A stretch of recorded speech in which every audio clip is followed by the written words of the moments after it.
माधवराव सप्रे की कहानी एक टोकरी भर मिट्टी।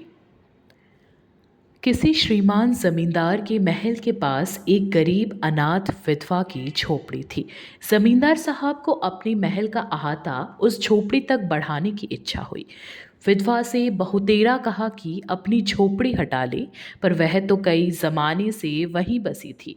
उसका प्रिय पति और इकलौता पुत्र भी उसी झोपड़ी में मर गया था। पतोहू भी एक 5 बरस की कन्याओं को छोड़कर चल बसी थी। अब यही उसकी पोती इस वृद्ध काल में एकमात्र आधार थी। जब उसे अपनी पूर्व स्थिति की याद आ जाती तो मारे दुख के फूट फूट कर रोने लगती थी। और जब से उसने अपनी श्रीमान पड़ोसी की इच्छा का हाल सुना, तब से वह मृतप्राय हो गई थी। उस झोपड़ी में उसका मन लग गया था कि बिना मरे वहां से वह निकलना नहीं चाहती थी।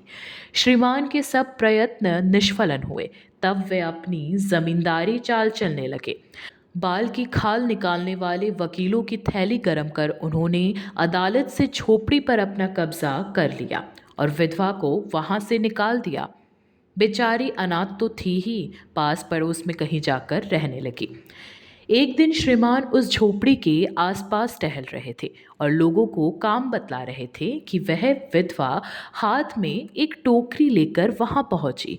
श्रीमान ने उसको देखते ही अपने नौकरों से कहा कि इसे यहाँ से हटा दो, पर वह गिड़गिड़ाकर बोली, महाराज, अब तो यह झोपड़ी तुम्हारी हो गई है, मैं उसे लेने नहीं आई हूँ। महाराज क्षमा करे तो एक विनती है। जमींदार साहब के सिर हिलाने पर उसने कहा, जब से ये झोपड़ी छूटी है तब से मेरी पोती ने खाना पीना छोड़ दिया है। मैंने बहुत कुछ समझाया पर वह एक नहीं मानती।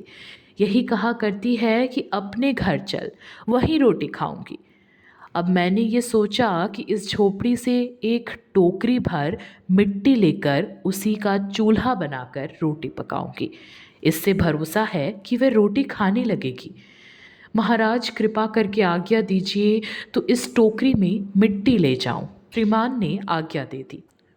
विधवा झोपड़ी के भीतर गई। वहां जाते ही उसे पुरानी बातों का स्मरण हुआ और उसकी आंखों से आंसू की धारा बहने लगी। अपने आंतरिक दुख किसी तरह संभाल कर उसने अपनी टोकरी मिट्टी से भर ली और हाथ से उठाकर बाहर ले आई। फिर हाथ जोड़कर श्रीमान से प्रार्थना करने लगी, महाराज, कृपा करके इस टोकरी को ज़रा हाथ लगाइए, जिससे कि मैं उसे अपने सर पर धर लूं। जमींदार साहब पहले तो बहुत नाराज हुए, पर जब वे बार बार हाथ जोड़ने लगी और पैरों पर गिरने लगी तो उनके मन में कुछ दया आ। किसी नौकर से ना कहकर आप ही स्वयं टोकरी उठाने आगे बढ़े। ज्यों ही टोकरी को हाथ लगाकर उठाने लगे, त्यों ही देखा कि यह काम उनकी शक्ति के बाहर है।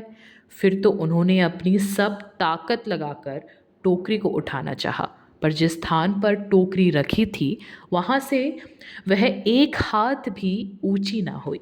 वह लज्जित होकर कहने लगे, नहीं, ये टोकरी हमसे ना उठाई जाएगी। ये सुनकर विधवा ने कहा, महाराज, नाराज ना हो, आपसे एक टोकरी भर मिट्टी नहीं उठाई जाती, और इस झोपड़ी में तो हजारों टोकरियां मिट्टी पड़ी है। उसका भार आप जन्म भर क्यों कर उठा सके? आप ही इस बात पर विचार कीजिए। जमींदार साहब धन मत से गर्वित हो अपना कर्तव्य भूल गए थे, पर विधवा के उपर्युक्त वचन सुनते ही उनकी आंखें खुल गई।